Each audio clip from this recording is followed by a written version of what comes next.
आपके शादी ब्याह और हर एक गेट टुगेदर के लिए सबसे बेहतरीन वेन्यू टाउन हॉल। उल्लासनगर के बीचों बीच स्थित लैविश हॉल, जहां आप शादी ब्याह, ring ceremony, birthday parties, anniversary या फिर किसी भी गेट टुगेदर को मना सकते हो। टाउन हॉल, जहां 100 से लेकर 500 तक की कैपेसिटी के लिए बैंक्वेट हॉल्स अवेलेबल हैं। Town hall 7303000005।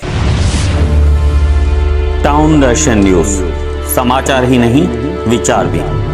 नागपुर के अधिवेशन में हमने काफी सारे उल्लासनगर के महत्वपूर्ण मुद्दे लिए हैं, कुछ एलएक्यू डाला है, जिसमें खास मेरा मुद्दा है कि धोखादायक बिल्डिंग जो उल्लासनगर की लास्ट अधिवेशन में, जो बंबई में अधिवेशन हुआ था, उसमें हमारे आदरणीय चीफ मिनिस्टर शिंदे साहब ने घोषणा की थी कि मैं उल्लासनगर की बिल्डिंग को रेगुलाइज कर रहा हूं, उसका जीआर निकाल रहा हूं। आज वहां पे घोषणा भी की गई थी, फाइन भी रेगुलाइज हुआ था, सब कुछ हुआ था। शिंदे साहब ने एक 10 मिनट के लिए उसके ऊपर चर्चा पूरा बता दिया था, मैं वहां पे मौजूद था। आज वहां पे डिक्लेयर तो हुए थे, लेकिन उसके बावजूद भी उसके बाद में 2 बार मैं उनसे मिला कि साहब ने आपने घोषणा की है जीआर देंगे, तो बोला कुछ पहले बार जब भी मिले थे तो उन्होंने बोला थोड़ा सा माइनर चेंजेस है। तो हम यूडी डिपार्टमेंट में मैं, जमनू पुरस्वानी जी, राजेश वजरिया जी, महेश सुब्रमण्यम, हम 4-5 लोग और आर्किटेक्ट रूपानी जी हमारे साथ में थे, हम मिले थे। हम यूडी डिपार्टमेंट से उसका जो भी मिनट्स थे या जो भी उनका जीआर था वो देख के भी आए थे, उसमें जो करेक्शन करना था वो भी हमने बता दिया था। उसके बाद में 2 बार मैं मुलाकात की चीफ मिनिस्टर साहब से, उन्होंने कहा कि उल्लासनगर में सभा लगाई है, जीआर रेडी है, मैं घोषणा कर दूंगा वहां पे आके। यहाँ के सेना वालों के साथ मैंने 2-3 बार बोला कि मीटिंग लगावे अपन गोल मैदान पे, यहाँ तो कोई बड़े ग्राउंड पे अपन सभा लगावे, जहाँ पे शिंदे साहब और देवेंद्र फडणवीस साहब, डिप्टी चीफ मिनिस्टर और मिनिस्टर दोनों आके यहाँ पे घोषणा करे। और साथ साथ में हमारा एक था कि जो हमने मारल गांव के पास में एंटीला में हॉस्पिटल बनाई है, उसका भी उद्घाटन हो जावे और ये धोखादायक बिल्डिंग की भी घोषणा हो जावे। तो मुझे एक 10 दिन पहले ही उन्होंने बोला एक सभा लगाइए। इतने में अधिवेशन डिक्लेयर हुआ नागपुर का, और हमने वहां पे भी एलएक्यू डाला। तो मैं कल ही देखा कि कल उन्होंने जो कैबिनेट लिया था, मुझे बहुत खुशी हो रही थी। उस कैबिनेट में आदरणीय चीफ मिनिस्टर साहब और डिप्टी मिनिस्टर देवेंद्र फडणवीस साहब दोनों बैठे हुए थे, और उन्होंने कल वापस से कैबिनेट में घोषणा कर दी। अभी हम सभा लगाए नहीं लगाए या कुछ भी करे, इसका मतलब जीआर निकल गया। हमारे लिए बहुत, उल्लासनगर के लिए बहुत खुशी की बात है। मैं उनको हाथ जोड़ के नमन करता हूं, जिन्होंने उल्लासनगर का जो एक बड़े में बड़ा टेंशन था, हमारे आदरणीय चीफ मिनिस्टर एकनाथ राव शिंदे साहब और deputy chief minister Devendra Fadnavis साहब दोनों ने मिलके हमारे उल्लासनगर को सौगात दी है।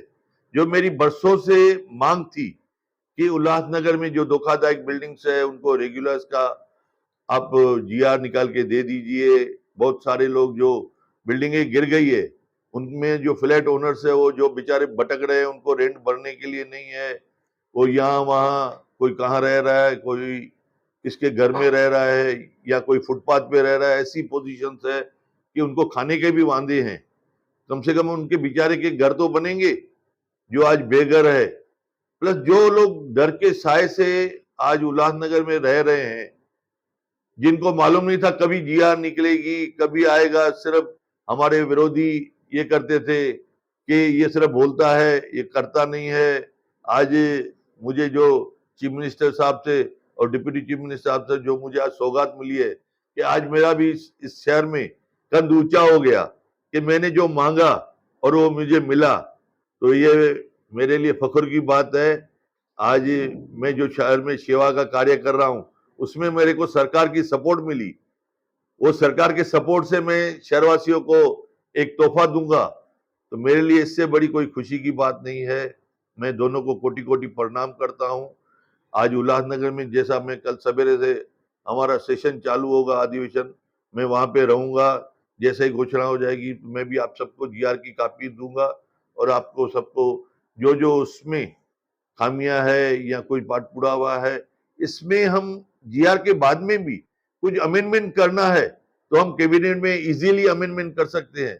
लेकिन एक बार जीआर तो निकल गया, जो हमारे उल्लासनगर की मुसीबत थी वो दूर हो जाएगी, सभी लोग सुखी हो जाएंगे। ये हमारा धोखादायक बिल्डिंग था। दूसरा, मैंने खुद मांग की है कि उल्लासनगर में कहाँ कहाँ पे पानी की किल्लत है, कहाँ पे पानी ज्यादा है तो कहाँ पे कम है, कहाँ पे एकदम नाम बराबर आ रहा है।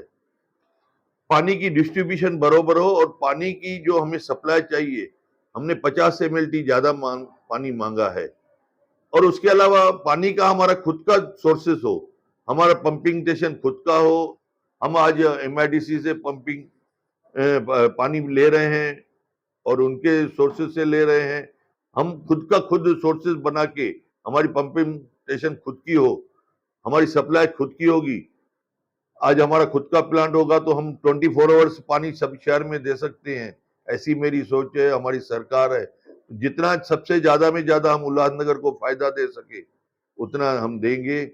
पानी के लिए भी हमें बहुत बड़ा ख्याल है। दूसरा, सीमेंट में कांकरीकरण के रोड हो पूरे उल्लासनगर में। जब भी बारिश आती है तो यहाँ के डामरीकरण के रोड खलास हो जाते हैं। हमने 7 रोड पास करवाए हैं, जो 2 महीने के अंदर सीमेंट कांकरीकरण के रोड पूरे हो जाएंगे। 3-4 अभी रोड किए भी हैं।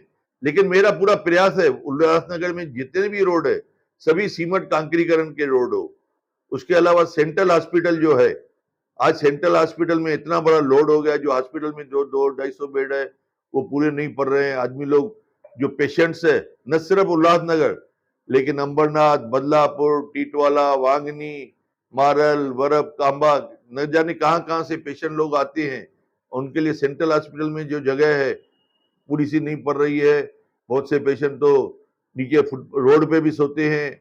आज डिलीवरी पेशेंट्स हो या एक्सीडेंट पेशेंट्स हो या काफी सारे जो भी मशीनरी वगैरह है, तो इसके लिए हमने नई एक हॉस्पिटल की मांग की है। 4 फ्लोर की एक बाजू में प्लाट जो पड़ा है वहां पे एक नई हॉस्पिटल बने, नर्सिंग कॉलेज बने। हॉस्पिटल को सुशोभीकरण करने के लिए इसी को भी रिपेयर करके इसको भी नया टाइप बनाया जाए, बाजू में भी नया हॉस्पिटल हो, नर्सिंग कॉलेज हो। ऐसी हमारी हॉस्पिटल के भी मांग है। हॉस्पिटल के लिए, पानी के लिए, रस्तों के लिए, इसके अलावा काफी सारे अंडरग्राउंड ड्रेनेज की जो कि हम सैंक्शन के मोड़ पे है। एनी मोमेंट 400 कोटी हमारे शहर को मिल जाएगा कि अंडरग्राउंड ड्रेनेज बरोबर से हो जाए। वाल्दुनी नदी की मांग की है। वाल्दुनी नदी में जो गंदा पानी है, साफ सफाई नहीं है, कभी भी केमिकल छोड़ा जाता है, तो वो वाल्दुनी नदी क्लीन होनी चाहिए। उसके लिए जो बजट है वो बजट मिलनी चाहिए। शहर में लॉ एंड ऑर्डर का प्रॉब्लम है। लॉ एंड ऑर्डर में आपने देखा होगा हाल ही में 2-3 महीने में कितना लॉ एंड ऑर्डर का फर्क पड़ रहा है। मेरे पास भी काफी सारे कंप्लेंट्स आ रही है। अभी हम पूरा प्रयास कर रहे हैं कि शहर का लॉ एंड ऑर्डर एकदम बरोबर हो। डॉक्टरों की कमी है तो डॉक्टर्स भी बरोबर सेंट्रल हॉस्पिटल में होने चाहिए। काफी सारे ऐसे मेरे 29 मुद्दे हैं। मैंने आप सबको ये राइटिंग में, लिखत में दिए है, जो जो हमने LAQ भी डाला है या ये है। दूसरी, इसके पहले जब भी मैं आमदार था, उल्लासनगर में मैं आरटीओ कैंप लगाता था। कल्याण से आरटीओ आते थे और यहाँ पे मैं जो भी स्टूडेंट्स थे, नए नए युवा थे, उनको आरटीओ लेसन देता था ट्रायल लेके। कल किसी को भी कल्याण जाना नहीं पड़ता था। वापस से मैं शुरुआत कर रहा हूं। मेरी लेकिन यही प्रयास है कि पूरी आरटीओ कैंप उल्लासनगर में हो। हमारा स्वयं उल्लासनगर को एक खुद की आरटीओ कैंप हो। हमारा जो सेंट्रल बिल्डिंग बन रहा है एचडीओ ऑफिस के बाहर, वो भी 90% काम हो चुका है। बाकी अंदर फर्नीचर या छोटा मोटा काम है, वो सेंट्रल बिल्डिंग भी पूरी हो जावे, जहाँ पे गवर्नमेंट के सभी ऑफिस वहां पे ही हो। स्काई वॉक जो है उल्लासनगर में, स्काई वॉक बना तो है लेकिन आज उसको रिपेयरिंग की जरूरत है। आज वहां पे टाइल्स टूटी फूटी है, टप्पे टूटे फूटे हैं, पतरे टूटे फूटे हैं, या जो भी उसमें उसको अच्छा सा करना है वो भी हमने मांग की है। उसके अलावा जो अनऑथराइज काम शहर में चल रहे हैं, एक तरफ हम अनऑथराइज को रेगुलाइज करने के लिए मांग कर रहे हैं और दूसरी तरफ हमारे UMC, Ulhasnagar municipal corporation, unauthorised को थोड़ा बढ़ावा दे रही है, तो उसके ऊपर भी अंकुश लगना चाहिए। हम वो भी प्रयास कर रहे हैं। अनऑथराइज को भी आरटीओ कैंप भी हो गई। उसके अलावा आपको जो और कुछ मालूमात चाहिए तो मैं आपको सब चीज के लिए बताऊंगा। स्काईवॉक के बारे में क्या डेवलपमेंट है? किसके बारे में? स्काईवॉक स्काई वॉक देखिए, जो आज स्काई वॉक बनी हुई है, लेकिन वहां पे टाइल्स वगैरह टूटी हुई है। कुछ फालतू लोग वहां पे जाके गर्देलू चरसी दारू पीने के लिए वहां पे जाके मिसयूज करते हैं। वो मिसयूज ना हो, उसके ऊपर पेट्रोलिंग होनी चाहिए, लाइटिंग होनी चाहिए। टाइल्स वाइल्स जो टूटी हुई है वो बरोबर से होनी चाहिए। अब अपने टैक्स डिपार्टमेंट और इलेक्शन डिपार्टमेंट अनियमित है, इसके बारे में भी सवाल उठाया है। क्या आप इस उल्लासनगर प्रशासन से संतुष्ट नहीं है? देखिए, अभी टैक्स का अभी हाल ही में 2-3 दिन पहले जो आया है कि ओल्ड टैक्स लगा के रेगुलाइज करो, ये टैक्स ले लीजिए। क्या है, पहले के जो कमिश्नर ने कहा था कि ये हम ओल्ड के हिसाब से ले रहे हैं, लेकिन नया आ गया तो उसमें ये करेंगे, लेकिन अभी उन्होंने ओल्ड को ही ओके किया है, तो हमें संतोष है और उसमें हम कुछ अभी फिलहाल नहीं बोलेंगे। दूसरी हमारी ये मांग है कि उल्लासनगर में मेट्रो आनी चाहिए। मेट्रो भिवंडी, कल्याण आ रही है और हमारे बाजू में तलोजा में आ रही है। हम क्यों नहीं उसका मेट्रो का सुख लेवे? फिर बाद में हमारे उल्लासनगर में आएगी, अमरनाथ जाएगी, बदलापुर जावे, तो हमारा बिजनेस का कारोबार बढ़ेगा, ट्रांसपोर्ट का लोड कम होगा, गाड़ियों पे व्हीकल, रोड पे व्हीकल कम हो जाएगी। मेट्रो से हमारे काफी सारे उल्लासनगर में यहाँ से आदमी बंबई, थाना, मुलुंड, घाटकोपर बिजनेस के लिए जाते हैं, व्यापार के लिए जाते हैं। तो उसमें हमारे आदरणीय देवेंद्र फडणवीस साहब जब भी मेरी अभी चुनाव के लिए आए थे, उन्होंने गोल मैदान पे घोषणा भी की थी कि उल्लासनगर में आमदार कुमार ने जीत गए तो मैं आपको उल्लासनगर में मेट्रो स्टेशन दूंगा, लाइन दूंगा, और एक स्टेशन का नाम सिंधु नगर भी दूंगा, ऐसा भी उन्होंने घोषणा की थी। और मैं चाहता हूं कि उल्लासनगर में मेट्रो आ जावे, उल्लासनगर में एक स्टेशन का नाम सिंधु नगर हो। दूसरा, हमने एक मुद्दा लिया है डंपिंग ग्राउंड का। शहर में, हमारे उल्लासनगर में डंपिंग ग्राउंड की बहुत तकलीफ है। देखिए, आपने देखा होगा मारल और उल्लासनगर 1-2 के बीच में जो डंपिंग ग्राउंड था वो बंद हो गया है। 5 नंबर का डंपिंग ग्राउंड में बहुत किल्लत है, बहुत परेशानी लगी पड़ी है। वहां पे पूरे इलाके में कभी आग लगती है, क्या लगती है। अभी सरकार ने हमें एक डंपिंग ग्राउंड दिया है जो बदलापुर में है, जिसमें बदलापुर, अंबरनाथ और उल्लासनगर तीनों के लिए 150 कोटी के आसपास में बजट में वहां पे प्रोजेक्ट दे रहे हैं।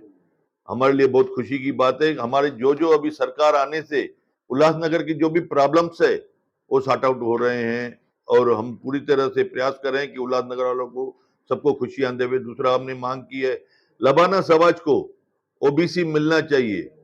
लबाना समाज है, सोनार है, या जिस जाति को, जिनको कुछ लोगों को है भी ओबीसी और बाकी लोग को नहीं है, उसमें एक जैसा लबाना समाज है, कुछ लोग को है। गोल्ड जो बनाने वाले सुमित, ये गोल्ड सुमित है, उनको किसको है कि बहुत से लोगों को नहीं है, तो उनको भी ओबीसी का आरक्षण मिलना चाहिए। 2022 को करें गुड बाय, 2023 का वेलकम करें महादेव के साथ। पशुपति नाथ में जय बालाजी पैकेज टूर्स लाए हैं नेपाल यात्रा 25 दिसंबर से 4 जनवरी तक, जिसमें पशुपतिनाथ मंदिर के दर्शन के साथ साथ पोखराज हिल स्टेशन, गौतम बुद्ध जी के जन्म स्थान लुम्बिनी पर भी घुमाया जाएगा, केवल 16,000 रुपए।